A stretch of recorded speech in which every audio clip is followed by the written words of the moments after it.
The Last Stand of T-34-85. How Soviet tanks faced American Pattons in Cyprus.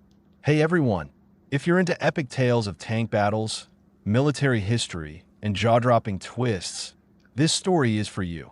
Hit that subscribe button to catch more thrilling stories like this, and drop your thoughts in the comments below. Today, we're diving into the incredible saga of the Soviet T-34-85 tanks facing off against American M47 Pattons in their final battle on the sunny island of Cyprus. Imagine it's July 1974, and you're on the Mediterranean island of Cyprus, where golden beaches and turquoise waves scream vacation vibes. But instead of cocktails and sunbathing, this island is about to become a battlefield. The legendary Soviet T-34-85 tank, a rock star of World War II, is rolling out to face American M47 Patton tanks, machines built a whole decade later. How did these grizzled Soviet veterans end up duking it out with American iron on a tiny island? Why was this their last hurrah? And what went so wrong? Let's unravel this gripping tale, piece by piece, and see what it reveals about war, history, and human determination.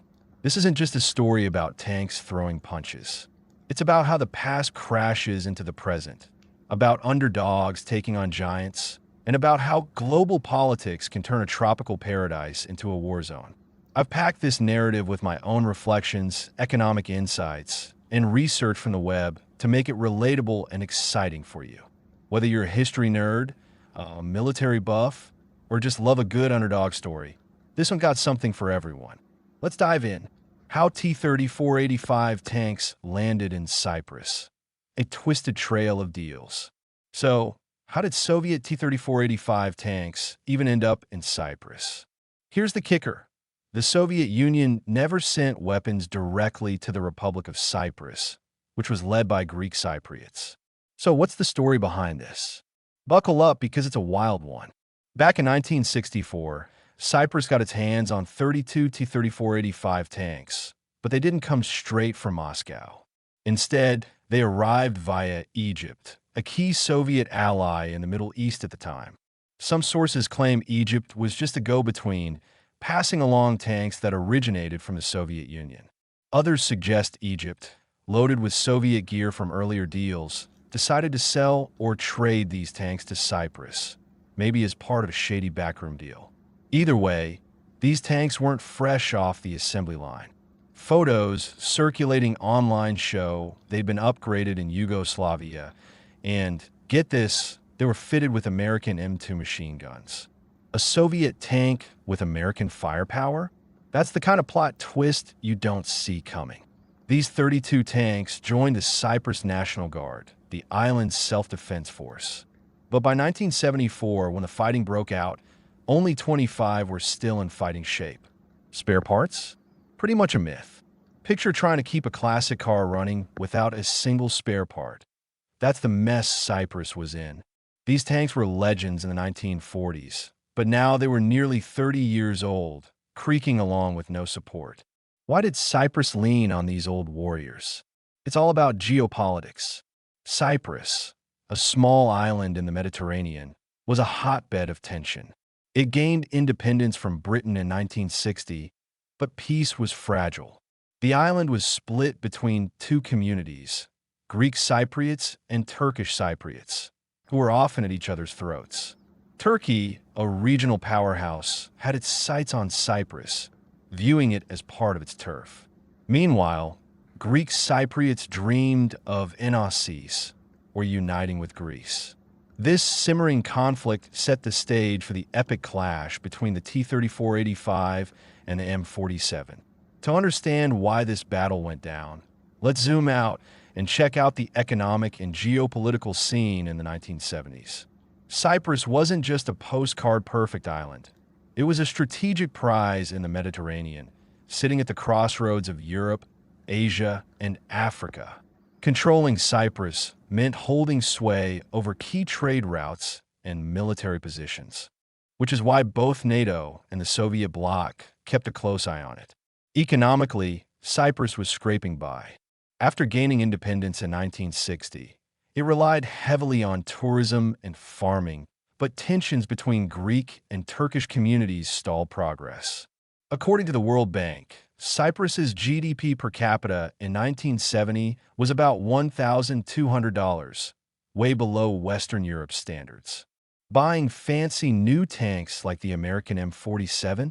That was out of the question for a country with such a tight wallet. So, they stuck with second-hand T-34-85s. Turkey, on the other hand, was a whole different beast. Its GDP in 1970 was around $17 billion, making it a major player in the region. As a NATO member, Turkey had access to American weapons, including the M47 Patton, a tank built in the 1950s with beefier armor and better guns than the T-34-85. This gave Turkey a huge advantage when the conflict kicked off. The Soviet Union, while not directly arming Cyprus, was a big deal in the region. During the Cold War, the Soviets backed countries like Egypt and Syria to push back against Western influence. The T-34-85s that ended up in Cyprus were likely a side effect of these deals, passed along through Egypt. It's classic Cold War chess, superpowers using smaller nations to flex their muscles. Operation Attila 1. The battle kicks off. Now, let's get to the main event, July 1974. Turkey launched Operation Attila 1, a full-blown invasion of Cyprus, sparked by a Greek Cypriot coup aiming to merge the island with Greece. Turkey claimed it was protecting Turkish Cypriots, but it also saw a chance to assert dominance and grab a piece of the island. The Cyprus National Guard, despite being outmatched, decided to fight back. They had 18 T-34-85 tanks ready to go, but trouble hit fast. 2 tanks broke down on the way to the fight, typical old machine woes. 2 more got lost, and rolled right into a Turkish stronghold. Those tanks were no match for M47 Pattons or Turkish anti-tank weapons. They went down without a fight. But it wasn't all bad news. In one skirmish, 4 T-34-85 tanks took out 2 Turkish armored personnel carriers. It was a small win, showing that even outdated tanks could hit hard with the right crew. But the odds were brutal. During a nighttime counterattack with 7 tanks, things fell apart. 2 tanks were abandoned due to breakdowns, 3 got stuck crossing a river, and the attack collapsed. 1 tank was captured by the Turks, who later used it themselves. A day later, things got uglier. The T-34-85s ran out of ammo, forcing crews to ditch 4 more tanks. By the end of July, the first phase of Turkey's operation was over, and Cyprus had lost most of its tanks. In August, Turkey launched a second phase, and the T-34-85s were used for ambushes. But their shells couldn't pierce the M47's armor, and the Cypriots had to retreat, leaving their tanks behind. When the smoke cleared, the Cyprus National Guard's 23rd Tank Regiment had lost 23 tanks. Up to 15 soldiers lost their lives. The Turks captured 11 T-34-85s, fixed them up, and reportedly sent them to allies, possibly Pakistan. For the T-34-85, this was likely its last stand as a frontline tank against foreign forces. Why did it go so wrong? First, the T-34-85 was past its prime. Its 85mm gun, a terror in the 1940s, couldn't scratch the M47's armor in 1974. Second, no spare parts and poorly trained crews didn't help. Third, Turkey's superior numbers, better tech, and tighter coordination sealed the deal. But this story isn't just about a military flop. It's about fighting against the odds, the cost of war, and how global power games shape small nations. The 1974 conflict split Cyprus in 2, with Turkish forces holding the north and Greek Cypriots in the south. That split still defines the island today, with UN peacekeepers keeping things calm. This story hits home for a few reasons. First, it shows how fast tech becomes obsolete.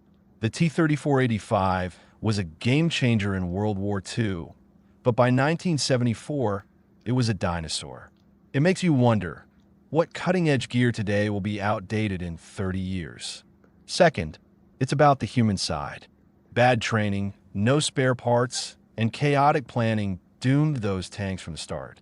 It's a reminder that whether you're running a company or fighting a battle, preparation and teamwork are everything. Finally, this story shows how small nations like Cyprus get caught in the crosshairs of bigger powers. The Soviet Union, the United States, Turkey, Greece, they all had their own agendas, and Cyprus paid the price. It's a sobering look at how global politics can disrupt lives on a tiny island. Let's bring it to the present to see how this conflict shaped Cyprus and Turkey.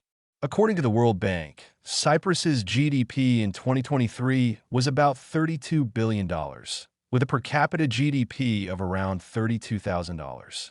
Tourism, finance, and shipping have made it a wealthy nation, but the island's division still holds it back. Turkey, meanwhile, is a powerhouse.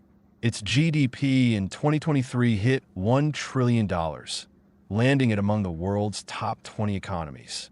Its military has leveled up, too, building tanks like the Altai and exporting weapons worldwide. The 1974 conflict boosted Turkey's regional clout, but also brought sanctions and rocky ties with Greece. The Cyprus conflict shows how wars can reshape economies. For Cyprus, it was a disaster, splitting the island and slowing growth for decades. For Turkey, it was a strategic win, but came with long-term costs, like diplomatic tensions. Folks, this is just one of many stories that show how history shapes our world. If you love this deep dive into the T-3485's last stand, hit that subscribe button to stay in the loop for more epic tales of war, tech, and geopolitics. Drop a comment below. What do you think about this battle? What other history topics should we tackle next? Let's keep the conversation going.